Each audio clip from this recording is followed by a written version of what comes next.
10월 5일 오늘 만나 성경 말씀은 열왕기하 18장 26절에서 29절 말씀입니다. 힐기야의 아들 엘리야김과 셈나와 요아가 랍사라에게 말하였다. 성벽 위에 백성을 듣고 있으니 우리에게 유다 말로 말씀하지 말아 주십시오. 이 종들에게 시리아 말로 말씀하여 주십시오. 우리가 시리아 말을 알아듣습니다. 그러나 랍사게가 그들에게 대답하였다. 나의 성전께서 나를 보내셔서 이 말을 하게 하신 것은 다만 너희의 성전과 너희만 들으라고 하신 것이 아니다. 너희와 함께 자기가 눈 대변을 먹고 자기가 본 소변을 마실 성벽 위에 앉아 있는 저 백성에게도 이 말을 전하라고 나를 보내셨다. 랍사게가 일어나서 유다 말로 크게 외쳤다. 너희는 위대한 왕이신 아사리아 임금님께서 하시는 말씀을 들어라. 임금님께서 이렇게 말씀하신다. 히스기야에게 속지 말아라. 그는 너희를 내 손에서 구원할 수 없다. 아멘. 오늘 만나러 만나주시는 하나님을 기대합니다. 히스기야의 전형적인 유아 제스처에도 불구하고 아시리아 제국의 사내립은 남왕국 유다의 대대적인 침공을 감행합니다. 히스기야는 요구받은 엄청난 양의 곡물을 마련하기 위해 왕실의 보물은 물론 성전문의 금까지 벗겨내 아시리아에 헌납할 정도로 어떻게든 군사적 충돌만은 피하려 했습니다. 하지만 대대적인 곡물 공세에도 불구하고 사내립은 휘하에 유능한 장수들을 동원하여 유다 곳곳을 정복하고 끝내 왕국의 심장인 예루살렘마저 창끝으로 겨누기에 이릅니다. 사내립의 명을 받아 다르단, 랍사리스, 랍사기는 예루살렘 성밖 일명 빨레터 저수지 길목에 병력을 주둔시킵니다. 이것은 예루살렘에 공급되는 주요한 수원 중 하나인 큰 저수지 인근이었습니다. 아시리아 제국군은 방어에 특화된 고지대 요새인 예루살렘을 알아보고 무엇보다 먼저 도성으로 유입되는 그 물길을 차단하는 군사적 행동을 감행했습니다. 도시나 요새를 포위하고 수자원과 식량을 고갈시켜 도성의 처절한 항복을 받아내는 것이 유사일에 많은 이들이 채택해온 공성전의 주요한 전략입니다. 아시리아 제국군 역시도 이러한 봉쇄 공성 전략에 정통한 이들이었습니다. 그들은 이미 수년 전 사마리아를 정복할 때도 무려 3년의 시간을 들여 도시를 함락시켰습니다. 고고학자들의 대대적인 발굴에도 불구하고 사마리아는 화재나 파괴의 흔적이 그 어느 지층에서도 발견되지 않은 독특한 도시였습니다. 이러한 발굴 결과는 아시리아 북이스라엘의 사마리아 공방전의 전개와 양상 그리고 결과를 유추할 수 있게 합니다.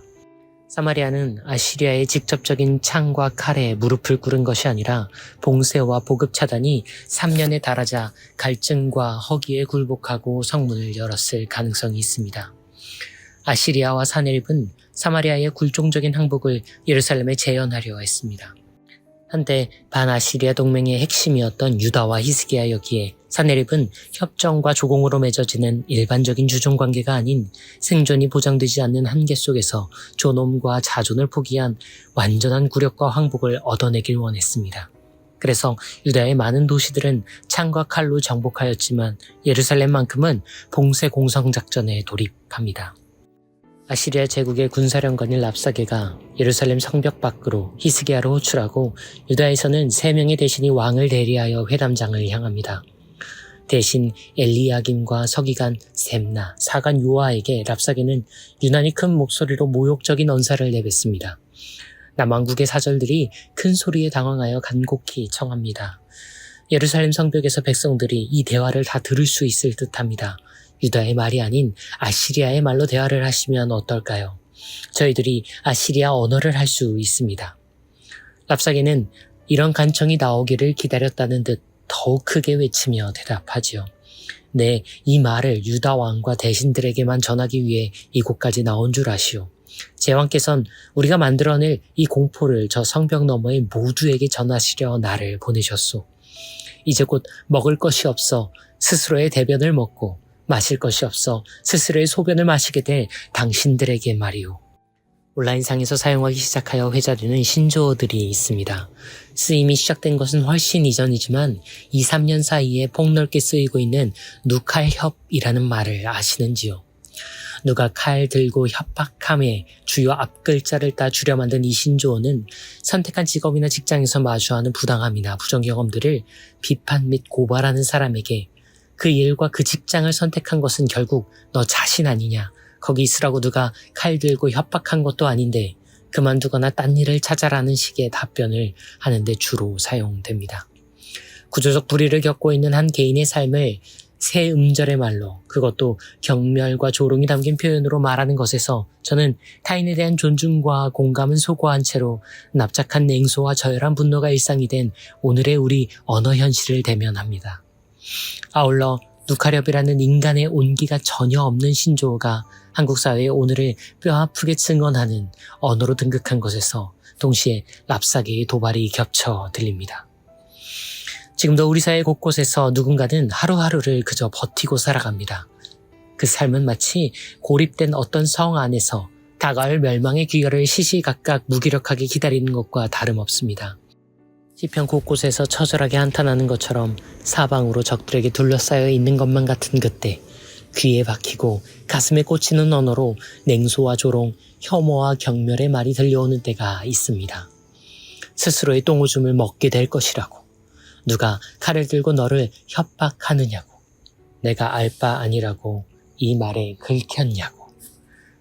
랍사계의 그 말은 상대 진영의 항전 의지를 꺾어버리려는 심리전의 목적이 담긴 고도의 전략 언어였습니다. 하지만 오늘 우리가 누군가에게 무의식적으로 내뱉는 말들은 유행에 편승하거나 무관심과 조롱이 담긴 조건반사적 언어인 경우가 많습니다.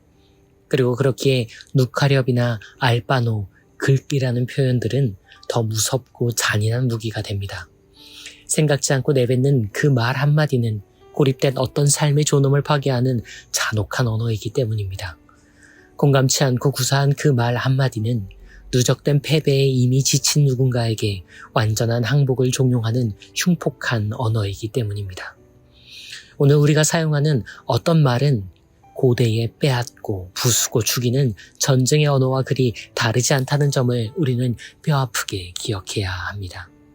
한때 칼과 같은 말을 많이 휘둘러 온 한 지식인이 말하기 전 숙고해야 할 3가지를 전해 듣고 지난날을 성찰하며 이를 말하기 전 늘 가슴에 되묻는다 고백한 영상을 본 적이 있습니다. 첫째, 내가 하려는 말은 옳은 말인가? 둘째, 옳다면 지금 이 상황에 필요한 말인가? 셋째, 옳고 필요하다면 이 말은 상대에게 친절한 말인가? 누카렵의 시대, 누구나 칼이 된 말로 협박과 협잡을 일삼는 잔인한 시대를 우리는 살아갑니다. 말씀의 사람들, 언어의 존재들인 우리도 말하기 전 이 3가지를 되물을 수 있기를 바라봅니다. 이 말은 하나님 보시기에 옳은 말인지, 이 말은 하나님 나라에 필요한 말인지, 이 말은 하나님의 사랑이 담긴 친절한 말인지. 무의식적 랍사기가 되지 않기 위한 이 물음들이 오늘 우리의 한마디들에 앞서 작은 방지턱들이 되어주기를 소원합니다. 주님, 당신은 언제나 옳은 말을 하셨습니다. 그래서 당신은 진리를 사셨지요. 당신은 언제나 필요한 말을 하셨습니다. 그래서 당신은 구원을 주셨지요. 당신은 언제나 친절한 말을 하셨습니다. 그래서 당신은 사랑을 사셨지요. 랍사계는 할 수도, 누카렵은 알 수도 없는 그 진리와 구원 사랑의 언어를 당신을 통해 당신을 따라 당신과 함께 말하게 하소서.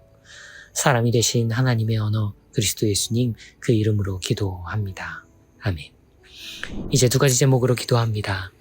말이 칼이 되는 시대에 옳은 말, 필요한 말, 친절한 말을 하는 그리스도인과 교회가 되기를, 이어서 내일 허락하실 모든 예배의 자리들에 진리의 말씀, 구원의 말씀, 사랑의 말씀을 경청할 수 있기를 기도하신 후에 개인의 기도로 경건을 이어갑니다.